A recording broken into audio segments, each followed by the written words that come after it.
नमस्कार दोस्तों, स्वागत है आप सभी का आज का मुख्य समाचार के इस वीडियो में। एक एक करके 50 बड़ी खबरों को सिर्फ 10 मिनट में जानेंगे। वीडियो के साथ अंत तक बने रहें। साथ ही आपसे एक छोटी सी रिक्वेस्ट है, अगर आपने अभी तक इस वीडियो को लाइक नहीं किया तो लाइक जरूर कर दे। तो चलिए दोस्तों, वीडियो को फटाफट शुरू करते हैं। हरियाणा की खट्टर सरकार को सुप्रीम कोर्ट से बड़ी राहत। निजी नौकरियों में 75% स्थानीय लोगों के आरक्षण पर लगी रोक से जुड़े आदेश को रद्द किया।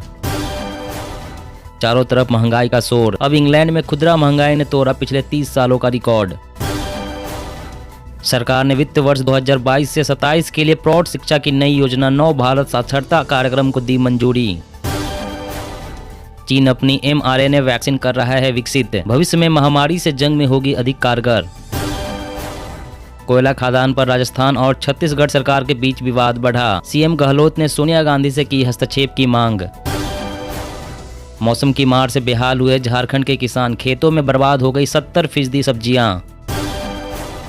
उड़ान स्कीम के तहत फ्लाई विग ने किया IRCTC के साथ करार। छोटे शहरों के लिए भी हवाई सफर की मिलेगी सुविधा। भगवंत मान शराबी और अनपढ़, ऐसे व्यक्ति को कैसे दे सकते हैं पंजाब की कमान। सीएम चन्नी का आम आदमी पार्टी पर हमला। हरियाणा की खट्टर सरकार में दोगुना हुआ आंगनवाड़ी वर्कर और हेल्पर का मानदेय। अन्य प्रदेशों की तुलना में मिल रहा है ज्यादा वेतन और सुविधाएं। ट्रेन में यात्रा के दौरान अगर आपने की एक गलतियां तो भरना पड़ेगा भारी जुर्माना। पकड़े जाने पर नहीं बख्शेगी भारतीय रेल।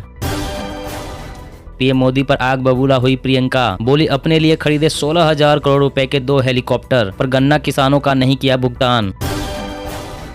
देश में घर पर की जाने वाली रैपिड टेस्टिंग बढ़ी, विशेषज्ञों ने बताया जोखिम भरा कदम। दिसंबर में मोबाइल ग्राहकों की संख्या 1.28 करोड़ घटी। अकेले जियो ने खो दिए 1.29 करोड़ ग्राहक। एयरटेल और BSNL के बढ़े। भारत में कोरोना से हुई मौतों के आंकड़ों पर विवाद। स्वास्थ्य मंत्रालय ने कहा संख्या कम बताने वाली खबरें भ्रामक। रियल एस्टेट में आया सुधार। टॉप 8 शहरों में घरों के दाम में 7% तक का उछाल। बिक्री में आई 13% की तेजी। पूर्व पीएम मनमोहन सिंह ने केंद्र की मोदी सरकार पर साधा निशाना। कहा इस सरकार का नकली राष्ट्रवाद जितना खोखला है उतना ही खतरनाक। अखिलेश ने चुनाव के नतीजों से पहले किया जीत का दावा। कहा तीसरे चरण में बनेगी हमारी सरकार, बीजेपी के बूथों पर नाचेंगे भूत। हरियाणा की मनोहर सरकार ने महिलाओं के लिए दी बड़ी खुशखबरी। महिलाएं भी दमकल कर्मी के पद पर हो सकेगी भर्ती, मिलेगा 33% कोटा।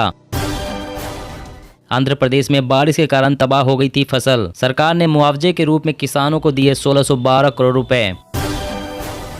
फ्रांस में भी बढ़ा विवाद। खेलों में हिजाब पर प्रतिबंध लगाने वाला विधेयक नेशनल असेंबली में पहुंचा। राष्ट्रपति चुनाव से पहले बना बड़ा मुद्दा। गूगल करने जा रहा है एंड्रॉयड ऐप्स की प्राइवेसी में बड़ा बदलाव। डेटा कलेक्शन को किया जाएगा लिमिटेड।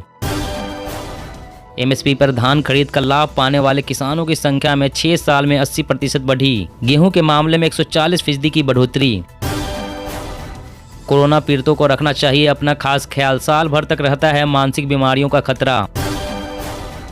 हिजाब के मुद्दे पर कर्नाटक हाई कोर्ट में 5वें दिन भी दलीलें। मुस्लिम छात्राओं के वकील बोले यह आदेश असंवैधानिक। इंदौर में कचरे से बनने वाले CNG से हर रोज दौड़ सकेगी 400 यात्री बसें। प्रधानमंत्री मोदी करेंगे प्लांट का उद्घाटन। अब किराए पर ले सकते हैं मारुति सुजुकी की कारें। कंपनी चला रही है व्हीकल सब्सक्रिप्शन प्लान। सरकार ने राष्ट्रीय हाइड्रोजन नीति के पहले भाग को किया पेश। उत्पादन के लिए नवीकरणीय ऊर्जा कहीं से भी लेने की इजाजत। गोवा में बना है देश का पहला अल्कोहल म्यूजियम। यहां से 500 साल पुरानी शराब फेनी का इतिहास जान सकेंगे। राजस्थान में 31 जुलाई तक रेशमा लागू। माध्यमिक शिक्षा बोर्ड से जुड़े शिक्षक अधिकारी नहीं कर सकेंगे हड़ताल। देश में 98% से अधिक हुई कोरोना से ठीक होने की दर। लगातार कम हो रहे हैं नए मामले। चन्नी के बयान से यूपी में उबाल। सीएम योगी आदित्यनाथ और मायावती ने कांग्रेस पर बोला हमला। बीजेपी ने मणिपुर में जारी किया घोषणा पत्र। छात्राओं के लिए स्कूटी से लेकर बुजुर्गों की पेंशन में वृद्धि तक किए कई बड़े वादे। अब अमेजोन पर वीजा कार्ड के इस्तेमाल पर नहीं लगेगा कोई एक्स्ट्रा चार्ज। कंपनियों ने समझौते का किया ऐलान। इंटरनेशनल स्पेस स्टेशन पर मिले एलियंस बैक्टीरिया। पृथ्वी पर उसे लाना चाहते हैं वैज्ञानिक। भारत में विवादित एंटी कोविड मोलनुपिरवीर दवा की हुई धुआंधार बिक्री। 50 करोड़ रुपए का हुआ व्यापार। दिल्ली में 1 महीने के अंदर दूसरी बार मिला 3 किलो का आईईडी, बम निष्क्रिय करने के लिए लेकर गई एनएसजी। भैया वाले बयान पर पीएम मोदी का चन्नी और प्रियंका गांधी पर हमला, कांग्रेस हमेशा से एक दूसरे को लड़ाती आई है। राज्यों को पीएम पोषण स्कीम के तहत बकाया खाद्यान्न लेने का मिला एक और मौका, केंद्र ने 31 मार्च तक दिया समय। खाद्य तेलों की आयात निर्भरता घटाने से मिला फायदा, तिलहन उत्पादन में 45 लाख अधिक की बढ़ोतरी का अनुमान। मुंबई में आज से वाटर टैक्सी सर्विस की होगी शुरुआत, केवल 30 मिनट में पूरा होगा मुंबई और बेलापुर के बीच का सफर। एसबीआई के बाद एचडीएफसी बैंक ने भी फिक्स डिपॉजिट की ब्याज दरें बढ़ाई, अब एफडी पर ज्यादा मिलेगा फायदा। पंजाब के सीएम चन्नी के खिलाफ मुखर हुआ विपक्ष, मुख्तार अब्बास नकवी ने कहा कांग्रेस मानसिक दिवालियापन का शिकार। जल्द ही देश भर में खुल जाएंगे सभी स्कूल्स, केंद्र सरकार ने कोरोना केस कम होने पर लिया फैसला। जल्द ही मिलेगी बड़ी राहत, असम और मेघालय 6 स्थानों पर सीमा विवाद को सुलझाने में हुए सहमत। ओमिक्रॉन पर नए रिसर्च में बड़ा खुलासा, लक्षणों को लेकर एक्सपर्ट्स ने जारी की नई चेतावनी। शिक्षा मंत्री ने किया बड़ा ऐलान, इस साल मई से पहले असम राज्य 20,000 शिक्षकों को देगा नौकरी। पंजाब में मतदान से 3 दिन पहले कांग्रेस को एक और झटका, आप में शामिल हुए पार्टी के काउंसलर समेत कई नेता। मौसम अपडेट, 2 दिन बाद दिल्ली में चलेगी तेज हवाएं, उत्तराखंड, बिहार और राजस्थान समेत 6 राज्यों में हल्की बारिश का अनुमान। जी हाँ दोस्तों, और भी बड़ी काम की खबरें निकल कर आ रही है, इसलिए वीडियो को लास्ट तक जरूर देखना। तो चलिए दोस्तों, अब जानते हैं महत्वपूर्ण खबरों को विस्तार से। इससे पहले आपसे एक छोटी सी रिक्वेस्ट है, अगर आपने अभी तक इस वीडियो को लाइक नहीं किया तो लाइक जरूर कर दे।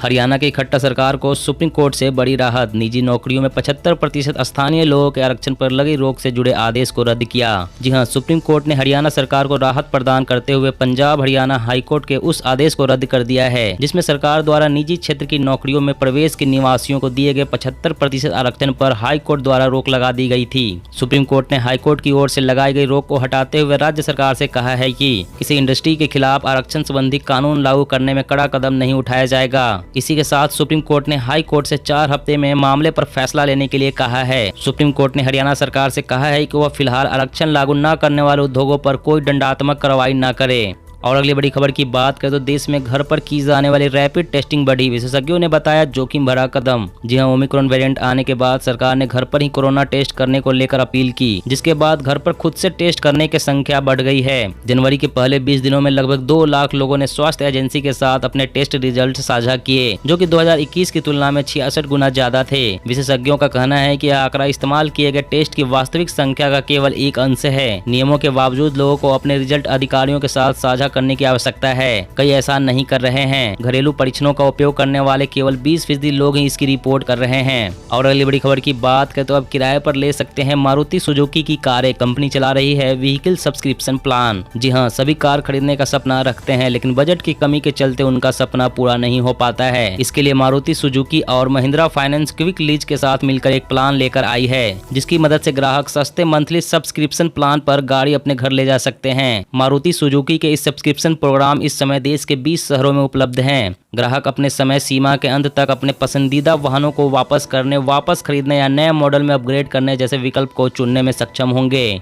जिस अवधि तक गाड़ी को किराए पर लिया गया है, उस समय तक ग्राहक के पास उस गाड़ी को चेंज करने, दूसरा चुनने, लौटाने या नए मॉडल में अपग्रेड करने का विकल्प होगा। और अगली बड़ी खबर की बात करें तो ट्रेन में यात्रा के दौरान अगर आपने की एक गलती तो भरना पड़ेगा भारी जुर्माना, पकड़े जाने पर नहीं बख्शेगी भारतीय रेल। जी हां, यात्रियों को सुविधाजनक, आरामदायक और सुरक्षित यात्रा सेवाएं देने के लिए भारतीय रेल करोड़ों रुपए खर्च करके दिन रात काम करती है, लेकिन ट्रेनों में बिना टिकट सफर करने वाले यात्रियों की वजह से रेलवे को हर साल भारी नुकसान होता है। हालांकि भारतीय रेल बिना टिकट यात्रा करने वाले यात्रियों के खिलाफ समय समय पर अभियान चलाती रहती है। आपको जानकर हैरानी होगी कि भारतीय रेल बिना टिकट यात्रा करने वाले लोगों से वसूली करके भी अच्छी खासी कमाई कर लेती है। बता दें कि रेलवे के नियम कानूनों के मुताबिक निम्न श्रेणी की टिकट लेकर उच्च श्रेणी के डिब्बों में यात्रा करना भी कानूनन जुर्म है। ट्रेनों में बिना टिकट यात्रा करने पर लोगों से भारी जुर्माना वसूला जाता है। बिना टिकट यात्रा करने पर वसूली जाने वाले जुर्माने की राशि टिकट की कीमत के मुकाबले काफी ज्यादा होती है। और अगली बड़ी खबर की बात करें तो भारत में कोरोना से हुई मौत के आंकड़ों पर विवाद, स्वास्थ्य मंत्रालय ने कहा संख्या कम बताने वाली खबरें भ्रामक।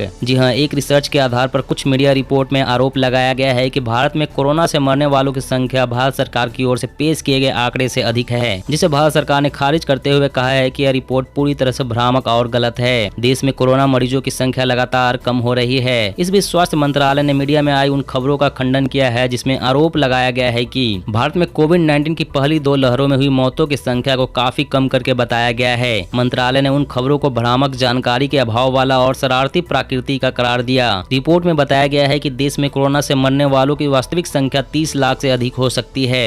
और अगली बड़ी खबर की बात करें तो आंध्र प्रदेश में बारिश के कारण तबाह हो गई थी फसल। सरकार ने मुआवजे के रूप में किसानों को दिए 1612 करोड़ रुपए। जी हां, पिछले साल नवंबर में हुई बारिश से किसानों की फसल को काफी नुकसान पहुंचा था। सैकड़ों एकड़ में लगी फसल जलमग्न होने के कारण तबाह हो गई थी। अब राज्य सरकार ने किसानों की मदद करते हुए 1612 करोड़ रुपए की आर्थिक सहायता राशि जारी की है। आंध्र प्रदेश की जगन मोहन रेड्डी सरकार ने किसानों को 542 करोड़ रुपए मुआवजे के रूप में दी है। इसके साथ ही 1220 किसान समूहों को कृषि मशीनीकरण योजना के तहत 29.51 करोड़ रुपए दिए गए हैं। किसानों को मुआवजा राशि देते हुए मुख्यमंत्री ने कहा कि राज्य सरकार ने पिछले 2.5 वर्षों में भारी बारिश और बाढ़ के कारण हुई फसल के नुकसान की भरपाई के लिए 19.93 लाख किसानों को लाभान्वित करते हुए 1612 करोड़ रुपए का भुगतान किया है। और अगली बड़ी खबर की बात करें तो राज्य को पीएम पोषण स्कीम के तहत बकाया खाद्यान्न लेने का मिला एक और मौका। केंद्र ने 31 मार्च तक का दिया समय। जी हां, कोरोना संकट के चलते पीएम पोषण स्कीम के तहत आवंटित खाद्यान्न समय पर न पाने वाले राज्यों को केंद्र ने एक और मौका दिया है। साथ ही ऐसे सभी राज्यों से 31 मार्च तक अपना बकाया खाद्यान्न लेने के लिए कहा है। हालांकि महाराष्ट्र को छोड़ दे तो बाकी सभी राज्यों को यह राहत सिर्फ दूसरे और तीसरे तिमाही के बकाया खाद्यान्न को लेकर दी है। पीएम पोषण स्कीम के तहत राज्यों को यह खाद्यान्न स्कूली बच्चों को मुहैया कराए जाने वाले दोपहर का भोजन के लिए दिया जाता है। यह स्कीम अभी तक मिड डे मील के नाम से चल रही थी।